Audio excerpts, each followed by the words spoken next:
My name is Daniela Cross, and at 37, I had just made Major in the United States Army. 14 years of early mornings. When I invited my family to the small ceremony, my mother smoothed it over the way she always did. So I pinned the rank on with the help of people who shared none of my blood. 2 weeks later, a photograph put me on the front page of the regional paper, flanked by 2 men. A careless caption called my security detail. My mother called inside of a day. Family dinner tomorrow. If you've ever held a family together while they pretended you weren't there, drop a comment and subscribe so you don't miss how this turns. My battalion commander said a few words about steadiness under pressure. The oak leaf was cold between my fingers when I lifted it. I had saved 2 chairs in the front row. My sergeant, a quiet man named Vance. I thanked him and meant it. The whole time I kept my phone face up on the table near the napkins. Not from my mother, not from my father. I am not going to tell you it did not sting. I picked up the empty case, slid the spare leaf into my pocket. A week before all that, I had called the house to invite them. I kept it simple. There was a pause. Then my father's voice came on. "We're not wasting our time on your pathetic little promotion," he said. He called it pathetic. I learned the cheapest word in my father's mouth was pathetic. Hard postings and night classes had bought the gold oak leaf on my collar. My father did not even pretend to consider it. My brother never called at all. And I told myself that was fine. There I was at the Pentagon. That picture gave my family a sudden reason to remember my phone number. "We need to talk," she said. "What I did before I drove out to meet them is the rest of this story. Settle in." The ceremony was held in a conference room with bad carpet and good intentions. A handful of soldiers I trusted stood along the wall. Tradition says someone who loves you pins it on. They stayed empty through the whole thing. Finally stepped up and did the honors so the moment would not pass with nobody in it. After, there was sheet cake and weak coffee, and people clapped me on the shoulder. No message came. Not from my brother, who had a phone surgically attached to his hand. Steadiness is not the same as numbness, and I have never pretended otherwise, and drove back to base alone. My mother answered, which meant my father was within earshot. The date, the time, the address of the base. The kind that means someone is covering the receiver and talking low. Not warm, never warm. He did not call it small. My father spent 23 years as an enlisted soldier and retired a first sergeant. Somewhere in those years, he decided that officers were people who signed papers. Other men bled over. When his daughter became one of them, and worse. An oversight officer who lived in contracts and audits, he heard it as defection. Paper pushing, he liked to say. Not real soldiering. I did not argue. Arguing with my father was like arguing with a closed garage door. So I said understood, which is a word soldiers use when there is nothing left to say. And I hung up before my voice could do anything I would regret. My mother called back that evening and she did not apologize. Because in our family, apology was a currency nobody kept on hand. She called to manage me. "Don't make it harder on your father," she said. "We'll talk as a family," she said. The way she always closed things, as if the family were a committee that met and adjourned. "Mom," I said, "I just wanted you there."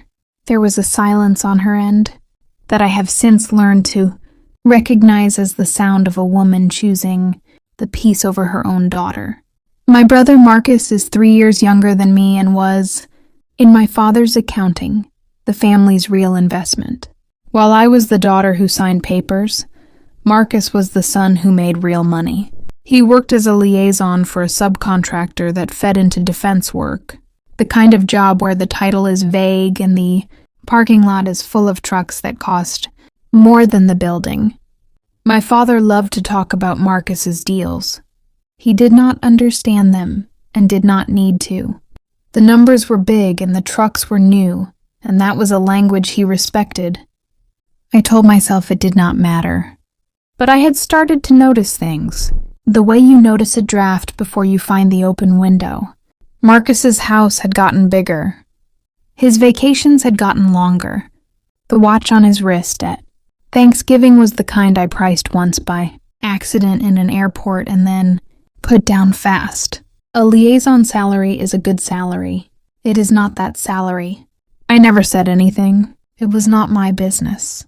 I did not know then that the open window I had half noticed would one day let in the entire weather.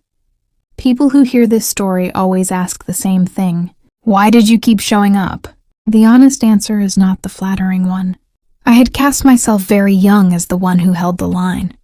The oldest. The steady one. The daughter who did not need things so the household could spend its small supply of patience on the ones who did. Somewhere along the way, I confused that role with love, and I confused my silence with peace. The trouble with being the steady one is that everybody comes to expect the steadiness, and nobody asks what it costs you. If you grew up being the steady one, the one who kept things calm so no one else had to, comment steady if that's you, and subscribe so you don't miss how this turns. That autumn, my career took a turn. I was reassigned to a small oversight cell whose work touched the integrity of defense procurement. In plain words, my job became helping make sure the government's contracting process stayed honest, that bids were real, that estimates weren't cooked. I did not announce the new posting. My father would have found a way to call it paper pushing with a clipboard, and I was not in the mood to hand him the opening. The cell was careful by design. We were trained on conflicts of interest until the words felt carved into us. If you have any personal connection to a matter, you flag it. You step back. You put it in writing. The standard was not suggestion. It was law. I remember thinking that first week that it was a strange comfort to land. Somewhere the rules were written down and meant. My family ran on unwritten rules that changed depending on my father's mood. Here at least the lines were drawn in ink. I did not yet know how soon one of those lines would run straight through my own kitchen table. Let me tell you the thing I was actually afraid of losing, because it was not what my family thought.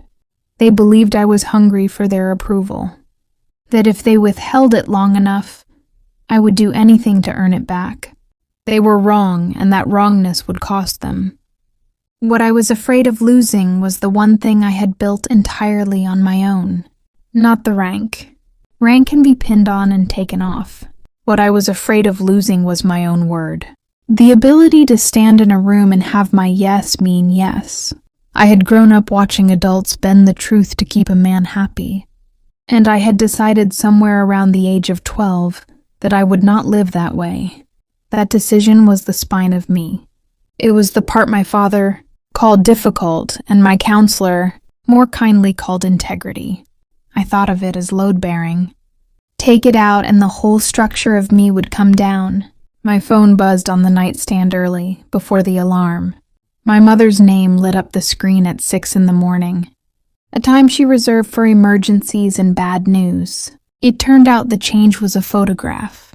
The regional paper had run a feature on local service members, and there in the middle of the spread was a picture from a Pentagon event I had attended for work. I was in dress uniform mid-stride, and on either side of me walked two men in dark suits who were part of the venue's security detail for the day. The caption, written by someone in a hurry, said I was photographed with 2 bodyguards. It was not true, but it did not need to be true to do its work. By breakfast, half the county had seen the daughter who pushed papers standing at the Pentagon, looking important. Powerful even. My family did not see constraint. They saw leverage. Nothing's wrong, my mother said in the bright voice she used when something was very wrong. We just think it's time the family got together. It's 6 a.m, I said. What is this about? Does a mother need a reason to want her children together? Mom, I said, I love you. But you don't call me at dawn for a reunion. Tell me what's going on with Marcus. The silence that came back was the loudest thing she had said all morning. "We need to talk," she finally said. "All of us, as a family.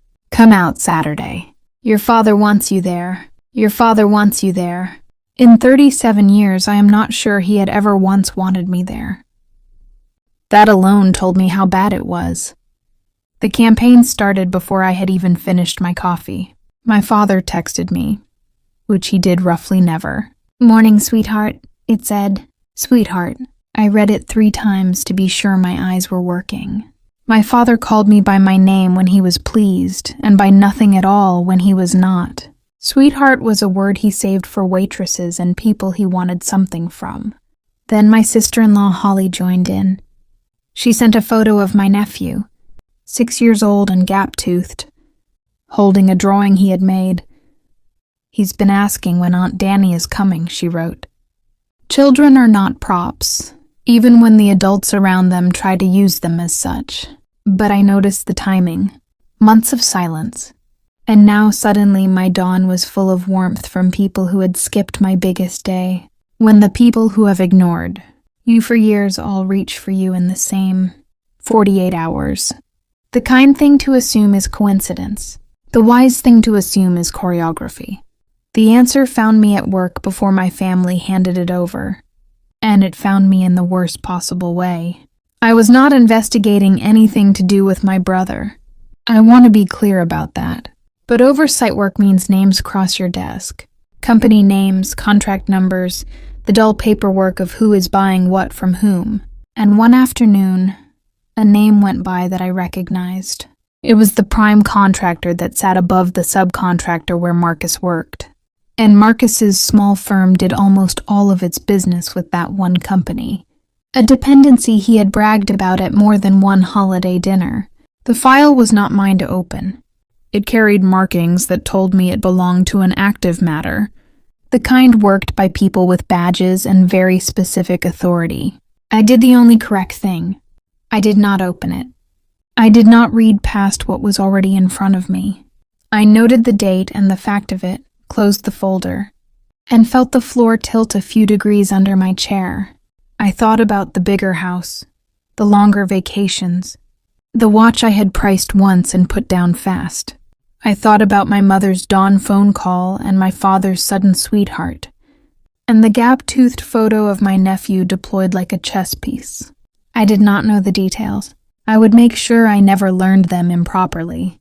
But I knew the country my family was about to ask me to walk into. And I knew it had no good roads out. So I did the thing the rules had carved into me. I called a lawyer before I called my family back. Not a civilian attorney, but a JAG officer named Captain Esposito, who handled exactly these kinds of knots. Hypothetically, I said, if a service member in an oversight role learns a close relative might be connected to a matter in her lane, what is her obligation? Esposito did not hesitate. It's not hypothetical the second it's real. The moment you have a personal connection to a matter, you recuse. You step back. You disclose it in writing up your chain. And if anyone, family included, asks you to use your position to influence it, that gets disclosed up your chain too. When in doubt, you write it down and push it up. I asked the question I already knew the answer to. And if I don't, then you've put your career, your clearance, and possibly your freedom on the same fire as theirs. There is no version of helping that helps. I thanked her and sat with it. I want you to understand, I was not a woman who stumbled, blind into a trap and got rescued by a clever twist at the end. Before I ever drove out to that family dinner, I knew exactly where the edges of the cliff were. Whatever they were about to ask, I already knew it would be a thing I could not do. The only question left was how I would say no, and whether I would have the spine to say it to their faces. That night, I took out the one piece of my family I have always kept close. It did not come from the people who raised me. It came from my grandfather. He was my mother's father, a quiet man who fought in Vietnam, and came home and farmed and never raised his voice in my hearing. He was the only relative who took my service seriously. The day I was commissioned, He handed me a folded letter and told me not to read it until I needed it. I read it a third time that night at my kitchen table under the one lamp that worked. His handwriting was small and deliberate, a farmer's careful hand. There was one line I had underlined myself years ago. Rank can be pinned on and taken off, he had written. Integrity is the only thing they can't reassign. Under it, almost as an afterthought, he had added a sentence I had not understood at 23 and understood completely now. Family doesn't ask you to lie. People who love you never make your honesty the price of belonging. I folded the letter back along its soft, worn creases and slid it into the inside pocket of my jacket, where it would stay until the family dinner. If someone in your life has ever made your honesty the price of belonging, drop a comment and tell me. And if you haven't subscribed yet, now's the time. Saturday came gray and early. I drove the 2 hours out to my parents' house, the same 2 hours I had driven 100 times. When I pulled into the driveway, the first thing that reached me before I even shut off the engine was the smell. Burnt coffee from the percolator he ran all day, and the heavy sweetness of motor oil. That morning, it just meant the place where I would have to be careful. Halfway up the drive, my phone buzzed. Holly again. The whole family is counting on you. No greeting, no nephew this time. Just the weight of it. I sat in the car a minute longer than I needed to. I touched the letter in my jacket pocket the way some people touch a cross. Then I went in. The house was warmer than I had felt it in years, and not from the furnace. My mother had made my favorite, a casserole she had not bothered with since I was a teenager. My father stood up when I came in. Actually stood. The unfamiliarity of it told me more than any words could have. You do not roll out the good behavior for a daughter you respect. You roll it out for a daughter you are about to ask for a great deal. My father set down his fork. He reached over and put his hand on my shoulder. The same shoulder Sergeant Vance had touched when he pinned my rank. The comparison landed in my chest like a stone. We're family first, right? My father said. Whatever else, family first. It was Marcus who finally said it, though my father had clearly rehearsed him. I'm in some trouble, my brother began. There was an investigation, Fedral. It touched the contracting work his company did, the bids and the cost estimates and the awards. He used words like technicality and everybody does it. When he ran out of euphemisms, my father took over. You're at the Pentagon now, he said. You're in that exact world. You know people. You can make a call. Slow it down. Get them to look the other way. You can fix this for your brother. And there it was. The whole reason for the dawn calls and the sudden sweetheart and my nephew's drawing. They did not want me at the family dinner. They wanted the woman in the photograph, the one they thought had power, and they wanted her to spend it on the son they had actually chosen. Holly leaned forward, my nephew still on her lap, and delivered the line they had saved for last. Family takes care of family, she said softly, like a kindness, which is the cruelest way to say a thing like that. Before I answered, I made sure they understood exactly what they had put on the table. I want to make sure I'm hearing you, I said in the even voice I use when the stakes are highest. You're asking me to use my official position to interfere with a federal investigation, to call someone, lean on them, get a case slowed down or steered. Is that right? My father's jaw tightened. I'm asking you to help your family, he said. Same thing, different words, I said. What you're describing is obstruction. It's a federal crime. Not for Marcus, for me. The room went quiet. Marcus finally looked at me, and what I saw in his face was not remorse. It was calculation. Come on, he said, using the old nickname like a tool. Nobody's going to know. You'd be doing one phone call. I would know, I said. And so would the people whose job it is to catch exactly this. My father went first, because pressure was his native tongue. After everything this family did for you, he said, we raised you. We fed you. And the one time we need something, you hide behind your rules. You owe this family, my father said, like a closing argument. My mother added her quieter weight. We're not asking you to do anything wrong, honey. We're just asking you to help. That was the moment I finally saw the whole machine. My years of silence, of absorbing, of being the steady one who never needed anything, had not been read by my family as love. They had been read as a balance. A reserve of obligation they believed they could draw on whenever they chose. I asked for one night, not because I needed to think about whether to help. That answer was already as solid as my grandfather's letter in my pocket. I asked for one night because I needed to do this correctly. Through the right doors, in the right order, before I ever said the word no out loud to their faces. I drove the 2 hours back to base in a silence I did not fill with the radio. I was not planning revenge. Revenge is a hot thing. What I felt on that drive was not heat. It was clarity. Cool and total. Like the air right after a storm finally passes. A boundary is not a weapon. It is a line you draw for yourself and then keep, even when the keeping costs you. So I started first thing Monday. I did exactly what Captain Esposito had told me to do. I disclosed. I documented that a close relative might be connected to a matter that touched my lane. I formally recused myself from anything that came near it. Then I did the part that was harder to write and impossible to leave out. I reported that members of my family had asked me to use my position to interfere with a federal investigation. I did not editorialize.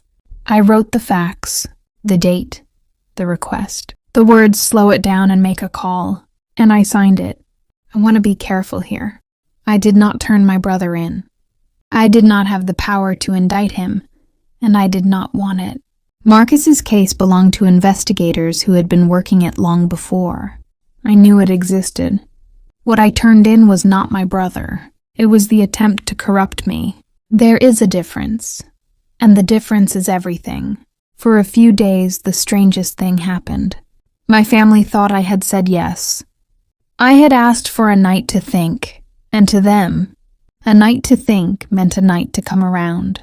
My mother called warm again, almost tearful. I knew you'd do the right thing, she said. I told your father. She won't let her brother down. I did not correct her on the phone. Some truths are owed in person, and I had decided this was one of them. Midweek, an investigator contacted me. It was procedure, nothing more. They wanted to confirm the recusal on the record. I told them I had stepped back from anything connected to the matter, that I had no involvement and wanted none. They thanked me. That was all. The most undramatic phone call of my life. And it was also the moment the last door quietly closed. In those few days of misunderstanding, my father started telling people I was handling it. Your dad told the neighbors his daughter's at the Pentagon, taking care of Marcus's situation, my mother said, and I could hear the pride in it. There it was. My father had spent decades refusing to be proud of me for my actual work, and the first time he bragged about me, it was for a crime I had no intention of committing. I drove out that Saturday in civilian clothes. That was a decision, not an accident. I was not going there to win an argument about whose service counted. I was going as the daughter on level ground, which was the one place my father had never been willing to meet me. On the passenger seat beside me lay a plain manila folder. It held copies of the disclosure and recusal I had filed. I did not bring it to threaten anyone. I brought it because families like mine argue with the truth, right up until they are looking at it on paper. I pulled into the driveway. The garage was open. Coffee and motor oil in the cold air. They were all there, arranged like a welcome and waiting like a verdict. My father at the head of the table, expansive, almost jovial, a man who believed he had already won. There she is, he said, warm as I had ever heard him. The fixer. Sit, your mother made coffee. I sat. I set the plain manila folder on the table in front of me, squared it with the edge, and folded my hands on top of it. Every eye in the room went to that folder. Because a folder, in a moment like this, looks like power. They thought it was the instrument of the favor. "Now," he said, "tell us what you can do for your brother." "I can't do anything for Marcus," I said. "And I need you to hear why, because I'm only going to say it once."